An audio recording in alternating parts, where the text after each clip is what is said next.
मित्रांनो, यावर्षी आपली 11वी ऑनलाईन प्रवेश प्रक्रिया जी आहे काही तांत्रिक कारणामुळे ती आता 26 तारखेपासून चालू होत आहे। आणि ही चालू होत असताना आपल्याला समजा फॉर एक्झाम्पल दिग्रसमध्ये जर ॲडमिशन घ्यायचं असेल तर हे ॲडमिशन घेत असताना आपल्याला सर्वात जुनं महाविद्यालय म्हणजे बुटले महाविद्यालय, बीबी आर्ट्स, एनबी कॉमर्स आणि बापा सायन्स विज्ञान महाविद्यालय दिग्रस।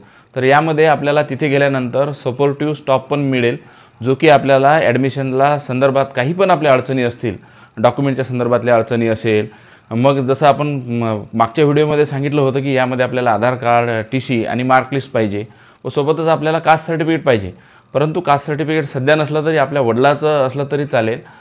तर हे सगळं जे आपल्याला सल्ला आहे तर तिथे आमची टीम आहे, ती टीम आपल्याला हे की आपल्या बुटले महाविद्यालयामध्ये सुसज्ज असं ग्रंथालय आहे, ज्यामध्ये 50,000 पेक्षा जास्त पुस्तकं आहे आणि ग्राउंड पण छान आहे। तर म्हणून आपण ही चॉईस करत असताना बुटले महाविद्यालय दिग्रसला म्हणजे जसं पहिला पसंतीक्रम ते 10 आपल्याला द्यायचे आहेत, त्यामध्ये ते कॉलेज निवडत असताना आपण बुटले महाविद्यालयाला प्राधान्य द्यावं, जेणेकरून ज्या ठिकाणी आपल्याला आर्ट, कॉमर्स आणि सायन्स, तर दिग्रस तालुक्यातील जे आहे तर कॉमर्स फक्त आपल्या बुटले महाविद्यालयामध्ये आहे आणि आपल्या एकंदरीत यवतमाळ जिल्ह्यामधील ए मानांकन प्राप्त आपलं बुटले महाविद्यालय हे जुनं महाविद्यालय आहे। इथलं ग्राउंड, ग्रंथालय आणि इथला स्टाफ हा छान आहे, म्हणून निवडत असताना आपण क्रमांक 1ची पसंती जी आहे ती बुटले महाविद्यालयाला द्यावी।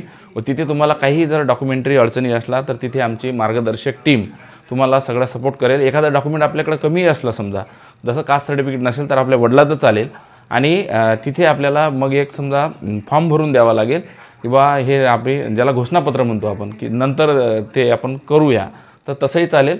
म्हणून आपण चॉईस करत असताना बुटले महाविद्यालयाची करावी आणि हा व्हिडिओ सर्वांपर्यंत शेअर झाला पाहिजे, कारण ही नवीन प्रक्रिया आहे ऑनलाईन, ही ग्रामीण भागापर्यंत गेली पाहिजे मित्रांनो। आणि आपल्या पेजला अशाच नवीन नवीन इन्फॉर्मेशनसाठी आपल्या पेजला लाईक, फॉलो आणि चॅनलला सबस्क्राईब करायला विसरू नका। धन्यवाद।